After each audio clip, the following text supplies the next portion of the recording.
Bismillahirrahmanirrahim. Pembahasan kita kali ini masih lanjutan dari pembahasan huruf-huruf athof. Huruf athof yang akan kita bahas pada pembahasan kali ini adalah huruf athof au. Au sebagai huruf athof ini memiliki berbagai macam makna. Makna yang pertama yang dimiliki oleh huruf athof au adalah bermakna ibahah atau bermakna memilih. Yang dimaksud dengan ibahah di sini adalah boleh memilih salah satunya atau boleh memilih semuanya. Untuk au yang bermakna memilih atau yang bermakna ibahah ini syaratnya harus didahului dengan kata perintah. Contohnya seperti lafaz isyrab al-qahwata awisyai. Isyrab, hendaklah meminum siapa kamu al-qahwata kepada kopi awisyai atau teh. Dalam susunan ini au bermakna ibahah, yaitu memilih salah satunya atau memilih kedua-duanya.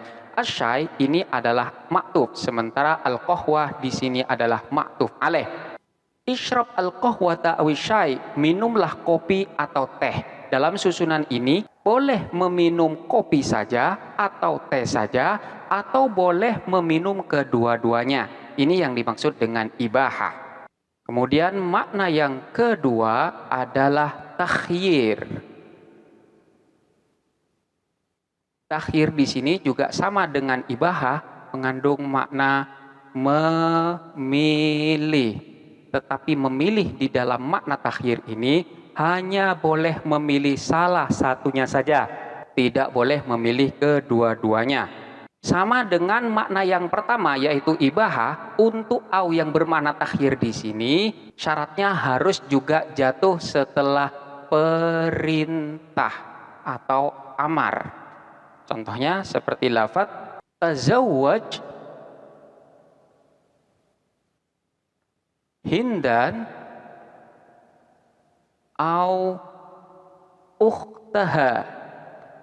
Tazawwaj, hendaklah menikahin siapa kamu hindan kepada Hindun au ukhtaha atau saudarinya Hindun. Dalam susunan ini ukhtaha sebagai maktuf, sementara maktuf alaihnya adalah lafaz hindan. Di sini kita diperbolehkan untuk memilih salah satunya.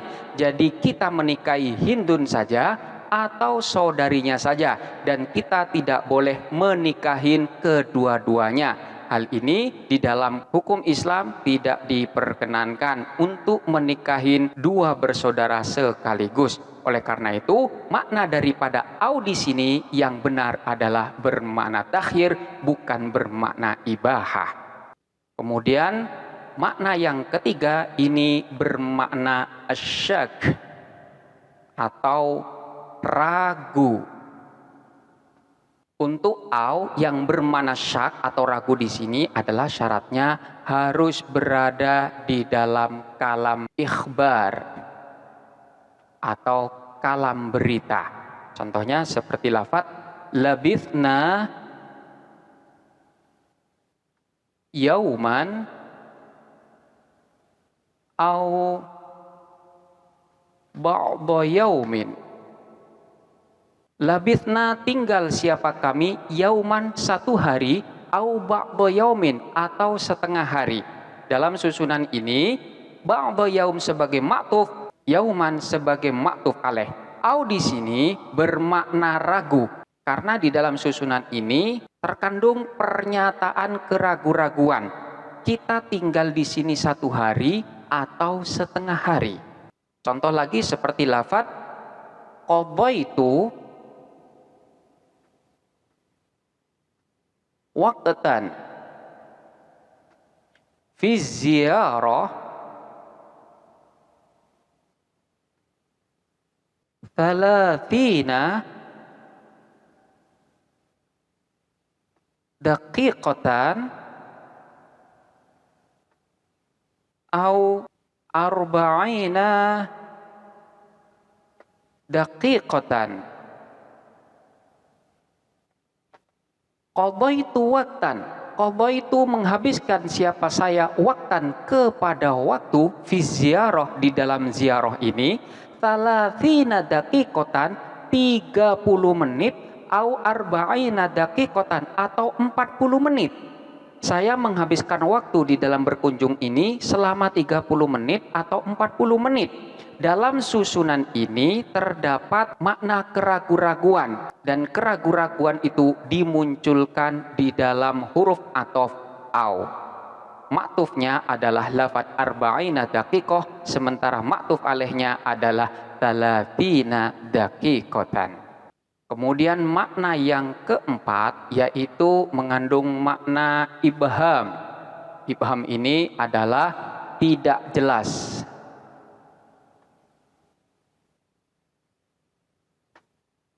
Untuk au yang bermakna ibham ini sama syaratnya, yaitu harus berada di dalam kalam ikhbar.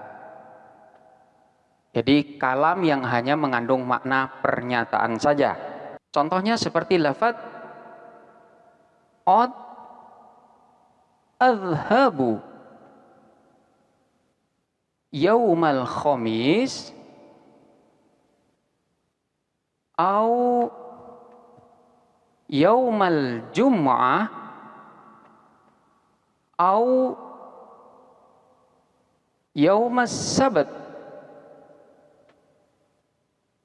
Qad adhabu, kemungkinan adhabu pergi siapa aku, yaumal khamis pada hari Kamis, au yaumal jum'ati atau hari Jumat, au yaumas sabati atau hari Sabtu.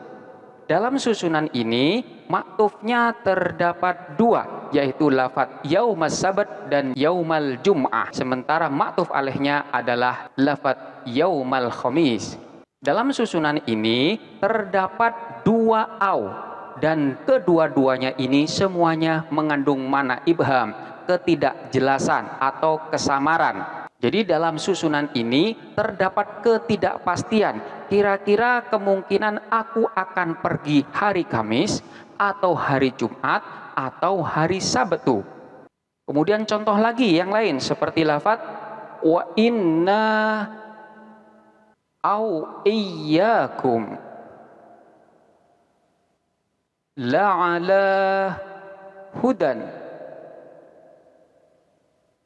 au fi dhalalin mubinin. Wa inna wa iyyakum, dan sesungguhnya kami, au iyyakum atau kalian, la'ala hudan, niscaya pasti berada di dalam petunjuk, au fi dhalalin mubin, atau di dalam kesesatan yang nyata. Kita perhatikan lafaz au iyyakum dan au fi dhalalin mubin. Pada au yang pertama di sini maktufnya adalah lafaz iyyakum, sementara maktuf alaihnya adalah lafaz inna. Kemudian pada au yang kedua di sini maktufnya adalah fi dhalalin mubin dan maktuf alaihnya adalah lafaz la'ala hudan. Kedua au di sini sama-sama mengandung makna ibham, ketidakjelasan. Kami atau kalian yang berada di dalam kebenaran atau berada di dalam kesesatan yang nyata. Kemudian makna yang kelima, au di sini bermakna sama dengan waw athof, yaitu bermakna dan. Contohnya seperti lafaz faqula lahu qawlan layyinan la'allahu yatadzakkaru au yakhsha. Fakula, maka hendaklah berkata siapa kalian, Nabi Musa dan Nabi Harun, lahu terhadap Fir'aun, qaulan layyinan, dengan perkataan layyinan yang lemah lembut. La'allahu, barangkali dia Fir'aun, yatadzakkaru, sadar siapa itu Fir'aun, au yakhsha, dan takut. Kita perhatikan au yakhsha. Yakhsha di sini adalah maktuf, sementara yatadzakkaru di sini adalah maktuf alaih. Au yang ada dalam susunan ini adalah au yang mengandung makna sama dengan wau, yaitu dan. Jadi bukan sebuah pemilihan, tetapi adalah sebuah pernyataan, barangkali dia Fir'aun itu bisa sadar dan juga dia akan merasa takut. Ini adalah makna au yang kelima. Kemudian makna au yang keenam adalah bisa jadi au ini bermakna taksim, yaitu membagi. Contohnya seperti lafaz al-kalimatu ismun au fi'lun au harfun. Al-kalimatu adapun kalimat, ismun satu isim, au fi'lun dan dua fi'il, au harfun dan tiga huruf. Di sini lafaz harfun dan fi'lun adalah sebagai maktuf, sementara maktuf alaihnya adalah lafaz ismun. Au yang ada pada susunan ini terdapat dua dan semuanya mengandung makna taksim, merupakan penjelasan tentang pembagian daripada kalimat, bahwa kalimat itu satu ada yang berupa kalimat isim, dua ada yang berupa kalimat fiil, dan tiga ada yang berupa kalimat huruf. Jadi au yang ada di sini dimaksudkan untuk membagi. Kemudian makna au yang ketujuh adalah au di sini bisa bermakna bal, yaitu mengandung makna bahkan. Contohnya seperti lafaz anta rajulun au qawiyyun. Anta adapun kamu, rajulun ialah seorang laki-laki, au qawiyyun bahkan laki-laki yang perkasa. Dalam susunan ini qawiyyun adalah maktuf, sementara maktuf alaihnya adalah lafaz rajulun. Au yang ada dalam susunan ini mengandung makna yang sama dengan bal, yaitu bahkan. Artinya kamu bukan hanya sekedar orang laki-laki, bahkan orang laki-laki yang perkasa.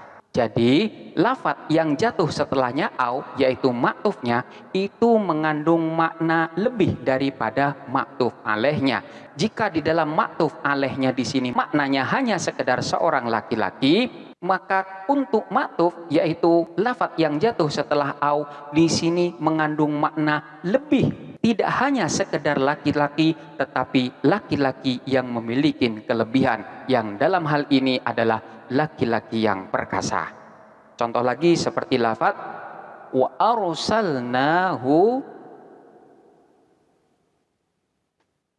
ila mi'ati alfin au yazidun. Wa arsalnahu, dan mengutus siapa kami, hu kepadanya, ila mi'ati alfin, kepada 100.000, au yazidun bahkan lebih dari 100.000. Lafaz yazidun di sini adalah maktuf, sementara maktuf alaihnya adalah lafaz wa arsalnahu ila mi'ati alfin. Au dalam susunan ini mengandung makna bal, yaitu mengandung makna bahkan. Kami tidak hanya sekedar mengutus 100.000 saja, bahkan lebih dari 100.000. Ini adalah makna-makna yang terkandung di dalam huruf athof au. Setelah kita membahas tentang makna-makna daripada huruf athof au, selanjutnya kita juga akan membahas tentang ketentuan. ketentuan-ketentuan di dalam penggunaan huruf ataf au. Yang pertama adalah antara maktuf dan maktuf alaih ini boleh berbentuk mufrad, boleh juga sama-sama berbentuk jumlah atau sama-sama berbentuk syibhul jumlah. Hal ini juga terjadi pada huruf ataf wawu, huruf ataf fa, dan huruf ataf thumma. Mengenai contoh-contohnya silakan dipelajarin pembahasan tentang huruf-huruf ataf sebelum pembahasan huruf ataf au. Kemudian ketentuan yang kedua, huruf ataf au di sini boleh dibuang. Contohnya seperti lafaz yumkinuka antusafira bit-tayyarah al-qitar al-bakhirah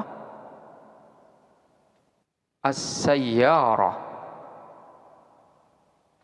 Yumkinuka an tusafira bit-tayyarah al-qitar al-bakhirah as-sayyarah. Yumkinu memungkinkankah kepadamu an tusafira apa akan bepergian siapa kamu bit-tayyarah dengan kapal terbang, al-qitar dengan kereta api, al-bakhirah dengan kapal laut, as-sayyarah dengan mobil. Di dalam susunan ini terdapat beberapa maktuf, yaitu lafaz as-sayyarah, lafaz al-bakhirah, dan lafaz al-qitar. Sementara maktuf alaihnya di sini adalah lafaz at-tayyarah. Di antara masing-masing maktuf di sini terdapat huruf ataf au yang dibuang. Jadi takdirannya adalah yumkinuka an tusafirah bit-tayyarah awil qitar awil bakhirah awis sayyarah. Au di sini boleh dibuang karena keberadaan au di sini manakala dibuang sudah aman dari ketidakjelasan kalimat. Jadi sekalipun au-nya di sini dibuang, maknanya sudah jelas, tidak ada kekaburan di dalam maknanya. Kemudian yang ketiga, au huruf ataf ini manakala dipergunakan untuk menghubungkan antara maktuf dan maktuf alaih yang diawalin dengan nafi atau nahi, maka au di sini berfaedah untuk mengecualikan atau melarang keduanya. Jadi melarang maktuf atau maktuf alaihnya.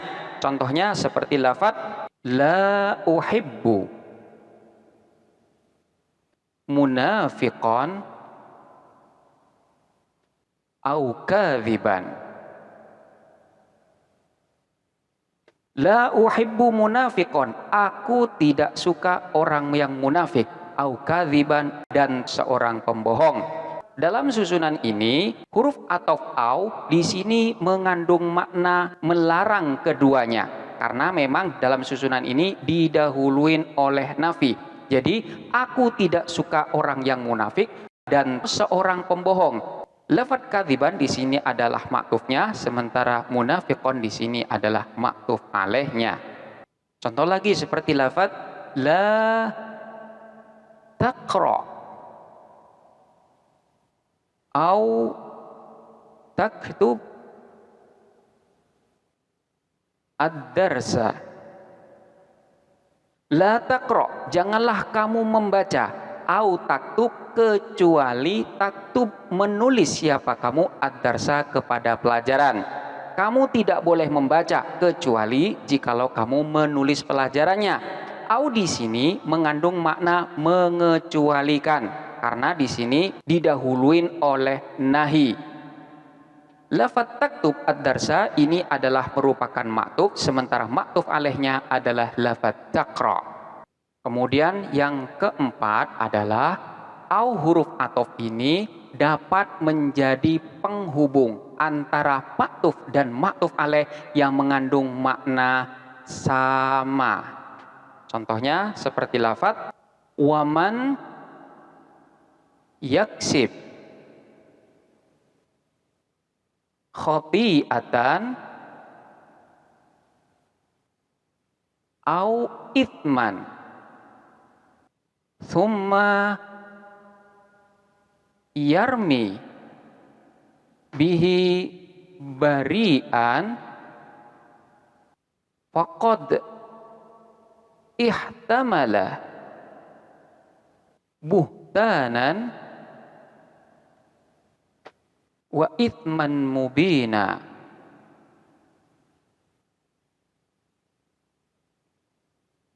Waman yaksib khoti'atan, waman adapun barang siapa yaksib ialah berbuat siapa man khoti'atan kepada kesalahan, au ithman atau dosa, thumma kemudian yarmi menuduhkan siapa man bihi terhadap itu khoti'ah au ithman barian kepada orang yang tidak bersalah, faqad ihtamala buhtanan wa ithman mubina.